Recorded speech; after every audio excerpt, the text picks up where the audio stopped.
Hi everyone, welcome back to my channel. If you're new, my name is Michelle, and here on my channel I post a new budgeting related video every single Monday, and I post random videos about anything else that interests me, just whenever I feel like it. So if that sounds like something you might be interested in, please subscribe so you don't miss when I post a new video. So speaking of posting just random videos here and there, I did actually just get done filming a Blinkifly review / tutorial on these lashes right here. These are the Queen.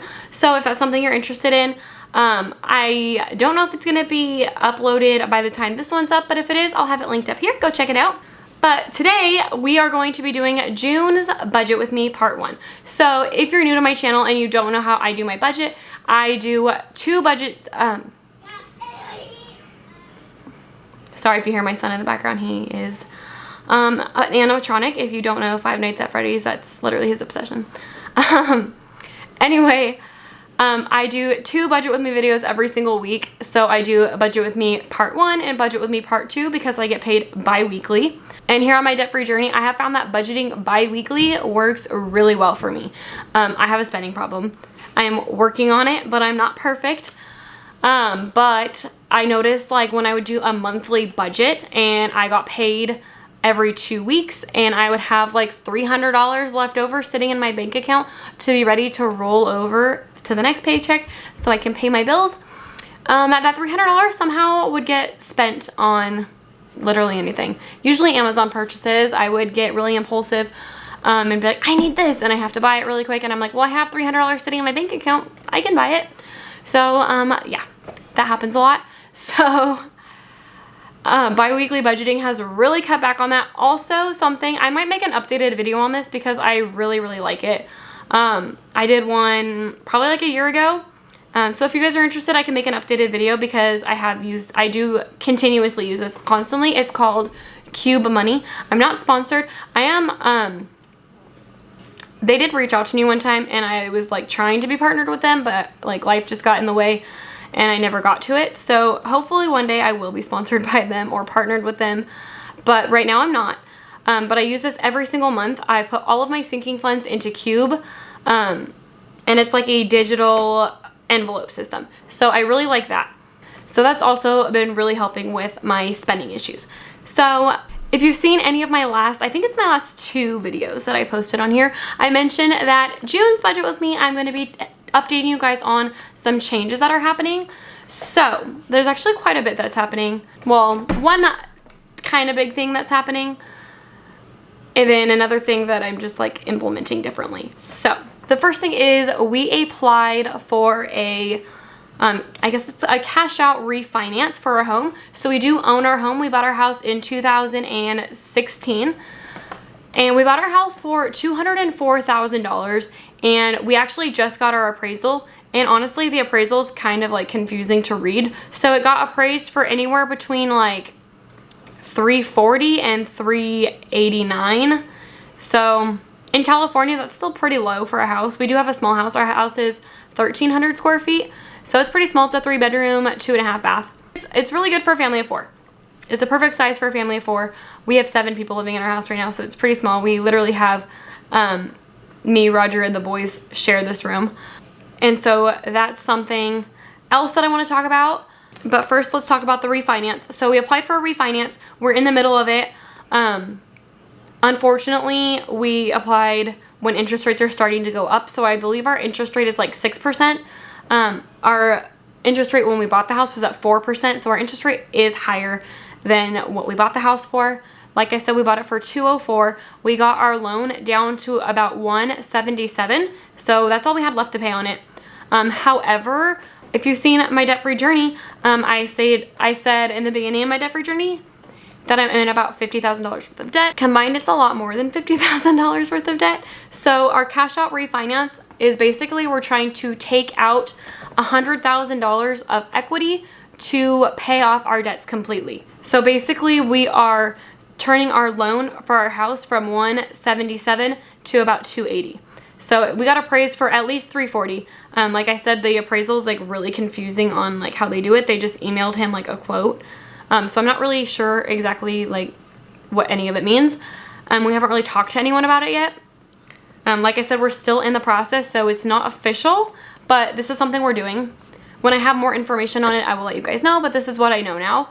Yeah, so we got appraised for, we'll say at least $340, and our loan is taking it to about $280. So that still gives us like plenty of room. We'll still have like plenty of equity in the house.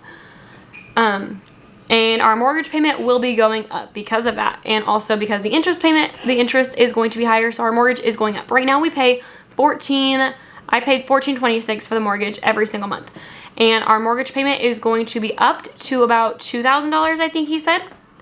Like I said, it's not official. I don't have all the numbers yet, but this is like the estimate that he was giving us when we were talking to him. It should be about $2,000 a month, and we want to pay that off as fast as we can, without going like completely house broke. So we are planning on paying about $2,500 a month on the mortgage. So like I said, we're essentially taking out $100,000, and what we plan on doing with this money. Okay, so we are going to be paying off everything. So we have a car loan. We have a 2018 Ford Flex. We bought it brand new for like $40,000. We owe $27,000 on that. And that went towards my $50,000 worth of debt that I talked to you guys about earlier. That was part of it because that is in my name as well. So we owe $27,000 left on that. And then we owe, this one isn't only in Roger's name, so I never like qualified this as my debt, but it's our household debt. So our solar panels. So in 2017, we put solar panels on our house, and that cost us about $40,000, and we still owe like $35,000 because we bought them, but we financed them. So we owe about $35,000 on our solar panels. So we will be paying that off. Another thing we are going to be paying off is Roger's motorcycle, but he owes, I think, $14,000 on his motorcycle. So we're going to pay that off. I owe about like $700 or $800 left on my credit card because I went crazy after I just paid them off. We're going to pay that off. His credit card, he owes about $14,000, I believe, and we're going to pay that off. And my student loan, I owe about almost $3,000, and we're going to pay that off. So I also have a collections fee on my credit report from when I gave birth to my son, who's now going to be 5. It's like $400, and I never paid it, and it's obviously a derogatory mark on my credit score. It's the only derogatory mark I have on my credit score, so they said they will take care of that. They'll pay that off, and that should boost my score. And I said, okay, great, sounds good. So we're going to go ahead and take care of that. And after all of that is said and done, we should have like $5,000 to $8,000 left, and we're going to just take that out as cash, and we'll probably just end up painting our house or fixing up my Scion TC, so we have a second car. Right now we just have our family car, which is the Ford Flex, and then his motorcycle. I do have a Scion TC from back when I was in college. It's completely like paid off, but it doesn't work right now because we haven't driven it. It needed a new AC, and it needed to get the mirror fixed, and so when we bought our new car, we just like left that car sitting there in the driveway, and it hasn't been touched, and so now it doesn't even turn on, and it just needs to be completely fixed up. So maybe we'll do something like that, but I know painting the house is like a priority. But yes, so if you saw my debt snowball update, I mentioned that I planned on paying all this stuff towards my student loan, and I decided not to. That's why, because we already have plans on doing the refinance to pay off all of that. So I'm not super concerned about paying it off, putting all this money towards it, paying it off, because we're gonna get it taken care of. Same with my credit card. I was gonna pay it off completely. I still can, but I'm not focusing super hard on it because we're planning on having it paid off. So I really hope this all works out the way that we're hoping it does. Like I said, we're just in the process of it. Nothing's like super official right now, but that is our plan right now. So when this loan closes, we should be 100% debt-free minus our house payment, and we're gonna be putting more money to the house payment, and that brings me to my next topic of putting more money towards savings. So if you watch my budgeting videos, you know I don't really put a lot of money towards savings, if any. I actually recently just did on my last Budget With Me Part 2 for May. I put a little bit towards savings. That's gonna change. I have a huge savings goal for this year. So I'm starting it 2 weeks ago. I started it 2 weeks ago, and I'm giving myself 50 weeks. Okay, so this is my savings challenge. I don't know if I should have broken this up into a separate video, but I feel like since I'm not showing you guys how I did this savings challenge, it's just gonna be a lot easier for me to just include it with my budget video. So I'm doing a savings challenge that I found here on YouTube. So it's called the 100 envelope challenge. So essentially what you do is you have 100 envelopes and you label them each 1 through 100, and like the rules of the challenge, you can modify it any way you want to, but the rules, like the general rules of the challenge are every single day you pick a random envelope, whatever number it says on it, that's how much money you put into the envelope and you save it. And then at the end of your 100 days is like, I guess the challenge rules. After 100 days, you unstuff all your envelopes and you should have $5,000. So I am doing that challenge. However, I am modifying it, and I'm kind of modifying it to the extreme. So I saw another girl and her sister do this challenge, and they did the 100 envelope challenge, but they did 2 through 200. So every even number, instead of 1 through 100, they did 2 through 200. So it literally doubled their savings. So instead of having $5,000 at the end of the 100 envelope challenge, they had $10,000 at the end of the 100 envelope challenge. So I'm going to be doing that. However, I am modifying it again to make it even more extreme, because why not? And I am going to do that twice. So I am doing a 200 envelope challenge. So I am doing the 2 through 200 twice. So I'm gonna have 2 2s, 2 4s, 2 6s, all the way up to 200. So I'll have 2 200s. So that should give me $20,000 at the end of my 200 envelope challenge. And I'm giving myself not 200 days, because that's insane. I'm giving myself 50 weeks to do it. So I calculated it out, and if I do 4 envelopes every single week, that will give me all 200 envelopes in 50 weeks. So that's 2 weeks less than a year. So I think in 1 year, I should be able to make it work. So hopefully. And if that $20,000 envelope challenge isn't enough, because I have to take everything to the extreme, I am adding a second challenge on top of that. So I'm doing the 52-week challenge, but instead of 52 weeks, I modified it to 50 weeks just to match up with my other challenge of 50 weeks. So I have another 50 envelopes labeled 1 through 50, and I'm gonna fill those as well. And that should give me about another $1,000 on top of that in 50 weeks. And again, I doubled that. So I have 100 envelopes for the 1 through 50. So I have 2 1s, 2 2s, all the way up to 2 50s. And I'm going to be doing that at the same time. So with that one, I'm going to need to do 2 envelopes per week. So in total, I have to pull 6 envelopes per week. So I'm super excited to start these challenges. I should have about, at the end of this 50 weeks, I should have about $22,000 to $23,000 saved up. And that's insane. Let me just explain my madness a little bit, because I know that probably sounds insane to want to just like drastically save all that money after like not saving anything. So here is the little story. So we want to move, like, far.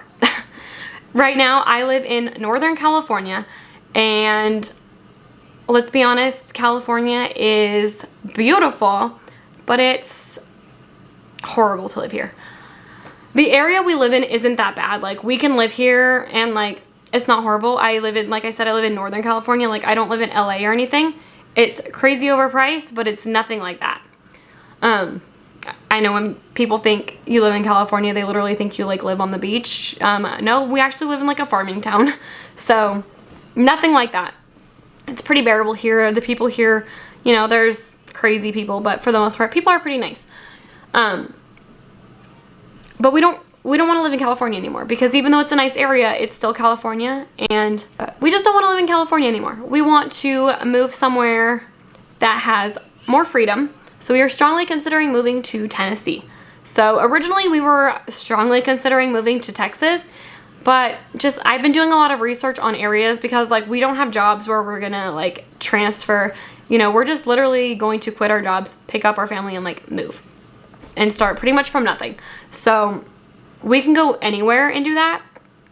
It's terrifying to think about doing that, but realistically, like, we can go pretty much anywhere. Like, we don't have to like go to a specific spot. Like, obviously we have to go somewhere that's like livable. We can't go completely out into like the boonies where there's nothing. However, I do want to live where there's like kind of nothing. I don't know. But we really want to move, and we want to move kind of soon. Not like now, but that was a big reason why we wanted to pay off all of our debts, because we were doing the math in our heads, and just when we sell our house, we're gonna have to pay off our solar panels. So all the profit we get from our house is gonna go to that anyway.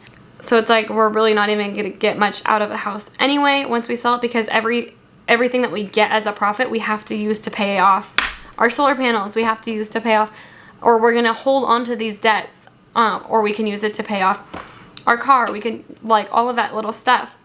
And so it made more sense to just have no debt and just focus on saving. So in my head, I'm planning like $4,000 a month on expenses. That sounds pretty fair, not knowing like the expenses that I'm gonna have. And $4,000 worth of expenses every single month times 6 months is $24,000, and I'm rounding it up to $25,000 for an emergency fund. So I think that's a very safe amount to have, is $25,000 for an emergency fund. And I do not want to move at all until I have my $25,000 emergency fund. And that's why I'm trying to make it happen so fast. Obviously, I want more. I want to have enough money. We plan, when we sell our house, because we're going to have to sell the house, we plan on taking everything that we profit from the house and putting that as a down payment. And then I want to make sure we have a good amount saved up for closing costs, a good amount saved up for like the actual move, because moving 2,500 miles away is going to be very expensive. We have 3 kids and 4 dogs, so it's going to be a long trip. We're planning on driving there and taking all of our stuff. It's going to be expensive, and it's going to be a long trip. So I want to have like a hefty amount saved up. So that is my goal by, I think it's May. I believe it's May. The beginning of May, end of April, to have $25,000 saved up, and that should put us at a different standing. He is also planning on saving. We don't really talk about his savings. Every time I bring it up, he just says he's going to do it at his own pace. So I just let him do his thing, and I'm going to do my thing. So that's my plan with the savings. And because the savings is in cash, and everything you guys see me, I write down my budget and I do everything digitally. Like the cube money I talked about earlier is all digital. It's the digital envelope system, and now I'm doing an actual cash envelope system. I just think it just makes sense for me to tell you guys like what my job is and why I think this cash envelope system is going to work for me. I never said this on here. I did tell you guys, I think I said I was a medical assistant, or I just worked in the medical field at an urgent care before. And in August I changed jobs. So I know I told you guys that I did quit my job and I started a new job, but I never told you guys what my job was, honestly, because that was like a respectable job that I left. And I moved to another job that's not considered respectable. However, I'm so happy I made this change. I have never been happier. Like, I'm making so much more money now, and I'm just like all around happier. I love my job, and that is a waitress. So I did go back to waitressing. I was a waitress when I was going to school to become a medical assistant.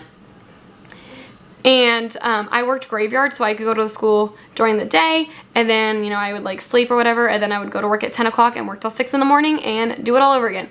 And then I quit, and then I worked at the urgent care as a medical assistant for 6 years, and now I'm a waitress again, and honestly, I wish I changed sooner.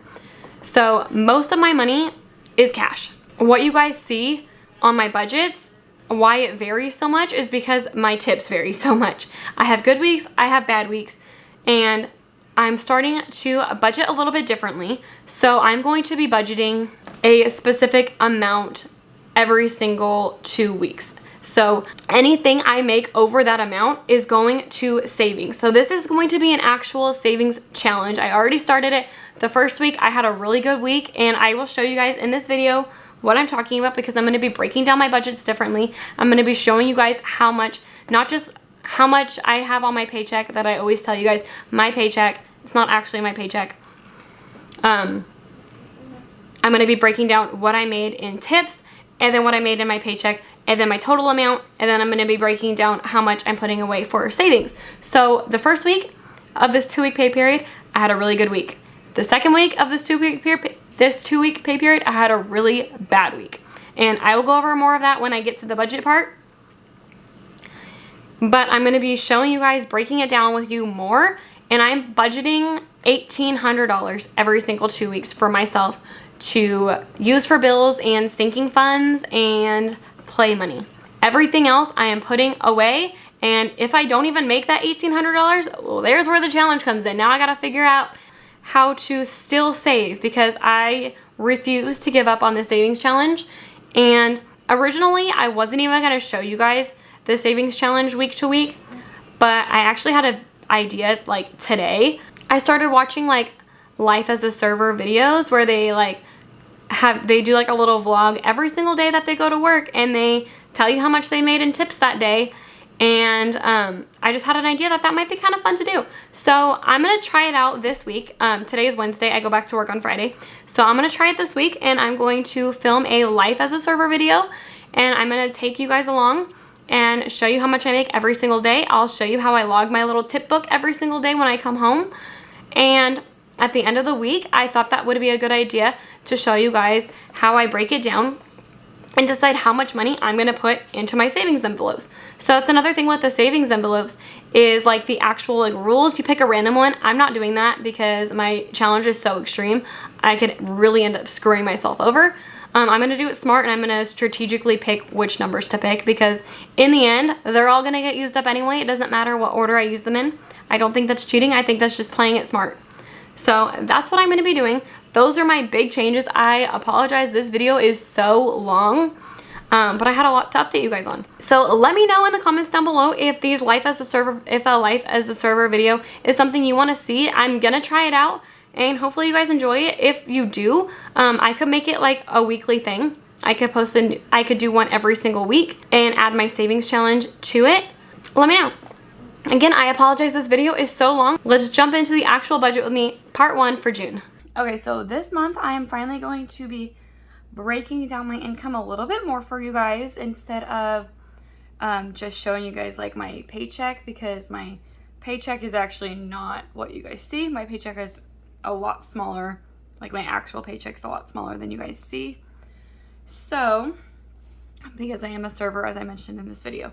Okay, so now I'm going to be breaking it down how I get paid.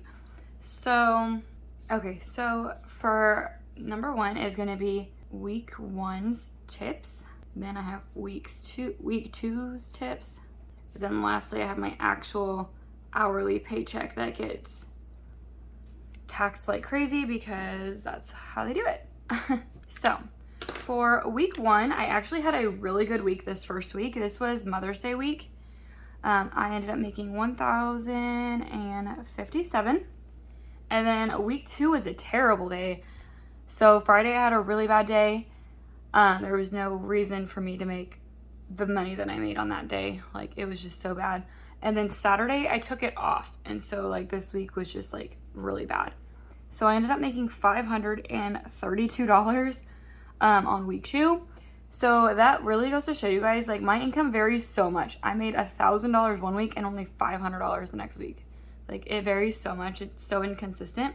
But next up is paycheck. So my actual paycheck this week was, or for this 2-week pay period, was $693. So that is a total 2-week income of $2,282.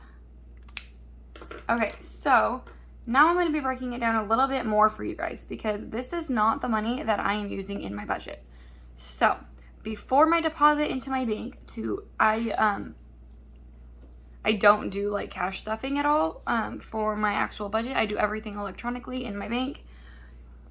So this is before my deposit, everything I'm taking out of this money.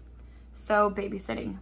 I pay my stepdaughter $20 a week every single Saturday to babysit my boys.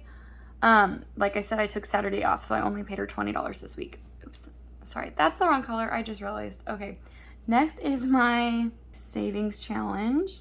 So I am doing a pretty extreme $100 or 100 envelope savings challenge and a pretty extreme 50-week savings challenge. So I'm super excited about that. And then lastly, I have rollover money, so that I'm taking out. So let's start with the savings challenge and then I'll explain the rollover. So for the savings challenge, I took out $451 for this 2-week period for my envelopes, and then for rollover. So rollover, sorry, that's gonna bug me. So I try to bring $100 in cash with me every single day to work. So I have change to make. So week 2 on Tuesday, I will put $100 into my apron for the next week. And then I already deposit all of the money before I go back to work on Friday. And so when I come home from work on Friday, I have that $100 that I took out. But instead of putting it into the bank with the rest of it, since I already deposited everything, I kind of just put it in an envelope for rolling over. However, right now, that rollover I'm using for microblading. So every single 2 weeks, that last $100 that I took out for change goes into an envelope that I'm saving for getting my eyebrows microbladed. So that is that $100 right there that's missing. And so that leaves me with a total. So it leaves me with a total of $571 that I took out, and total deposit into my budget. So this is what I put into my bank to go towards my budget, $1,711. So I am trying to keep this at $1,800 every single 2 weeks. The last 2 numbers are going to vary because that's my paycheck. But like I said, it was a really bad week. And so I just didn't have the money because I still am trying to put my savings challenges first. So even though I didn't make enough really on my second week, I still needed to put money into savings. So there is not as much money as I want into my budget, but that's what makes this a challenge. And I'm going to have to take it out of my sinking funds because I'm not going to take it out of my bills. So it'll come out of my sinking funds. I'll just have to spend a little bit less, which is a good thing because that is going to hopefully help discipline me and make me not spend as much money. I'm actually getting really excited about saving. It's like not even funny. Okay, so expenses. So these are the expenses I'm responsible for. Me and my fiance split pretty much everything. So he has his own bills. I have my own bills. I don't remember if I said that in the beginning of the video. Just want to make it clear. So I have to pay water, our homeowners association bill, the internet, my bank fee, and lastly, this one is not a recurring fee, but we are in the process of getting our home refinanced, as I mentioned in the beginning of this video. And part of that refinance, they required specific documents for our homeowners association. It was like the rules and policies of the homeowners association. So I had to pay for documents. Okay, so I had to pay for the documents for that. So that sucks. But for water, normally I would budget $98 to $100 because that's what it normally is. However, last month it went up. So I'm going to be putting on $112 for water. HOA is always $60. Internet is always $109. My bank fees $5, and the documents were $125. So the total amount for my expenses for this 2-week period was $411. Next up, I have my sinking funds. So I am going to be spending a lot less in sinking funds because I didn't make as much this month, or I should say I'm not depositing as much this month because I still made $2,200 or I don't know why I keep saying month, 2-week period. $2,200 in 2 weeks is actually really good, I think. Considering my last job at urgent care, I was taking home like $1,100 every 2 weeks. And that was like a respectable job. And now I'm just a waitress and I'm like literally doubling my income. And that was with a bad week. So I don't know. I mean, it's also with a good week too. So it kind of evens out, I guess. But anyways, for my sinking funds, I have to pay for the gas in my car. And then I do groceries and household. I put that all in one category. And then spending money. Usually I spend this money on like makeup. Most of the time it goes to makeup. Then my kids' birthdays. I have 2 boys and then my stepdaughter, her birthday was in May, and so I don't have to plan for her birthday anymore. But my 2 boys are going to be here in June and then in July. So I'm actually thinking of doing a combined birthday party for them. They're turning 2 and 5. So my 5-year-old might mind. My 2-year-old definitely won't care if his birthday's combined. He won't even know.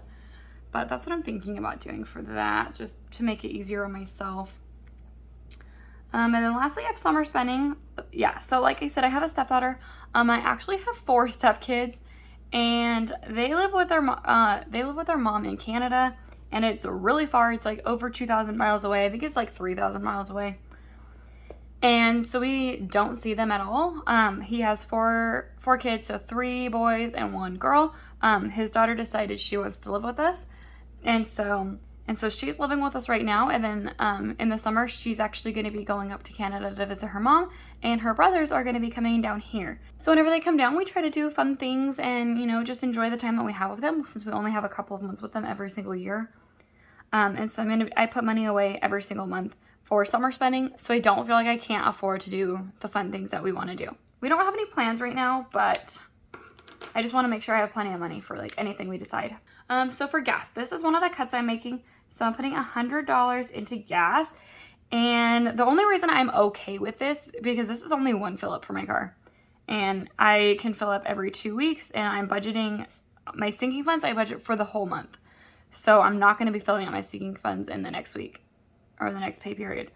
So the only reason I'm okay with this is because I had $100 left in my sinking fund, because my card was being really weird and I couldn't use it. So I ended up putting gas on my credit card the last time I filled up. So I have an extra $100 sitting there. So that's the only reason I think putting another $100 in is okay. So I'm still at a $200 balance, but I only had to put $100 in. But yeah, it was really weird last time. It would not let me use it. I was really frustrated. And then grocery and household, I'm still going to be budgeting $800. Hopefully I can keep it under that. I'm really trying to control my spending. I went way over in May, so this month I'm trying really hard to keep that under control. I hope I can only, if I have $100 left over, that would be awesome. I literally never have money left over in this category. I always overspend in this category. Next is spending money. So I'm still budgeting $100 a month for spending. And then kids' birthdays, I'm only budgeting $100. I was planning on budgeting $200, but I had to cut that back as well. And so I'm only doing $100 here. And then summer spending, I'm still doing $200. So normally I do $1,500, but I had to cut it back by $200. So my total that I'm budgeting is $1,300 this month. If you take my total biweekly income minus my expenses, minus my sinking funds, I didn't have any money left over for debt this pay period, so that's going to be on the next one. You will get $0, making it a zero-based budget. All right, so there was June's part 1 budget with me. If you guys made it this far, thank you very much. I really appreciate you. Let me know down in the comments if you made it this far. I know this was a really long video, but again, thank you for watching. If you like this video, please give it a thumbs up. Don't forget to subscribe, and I'll see you next week. Bye.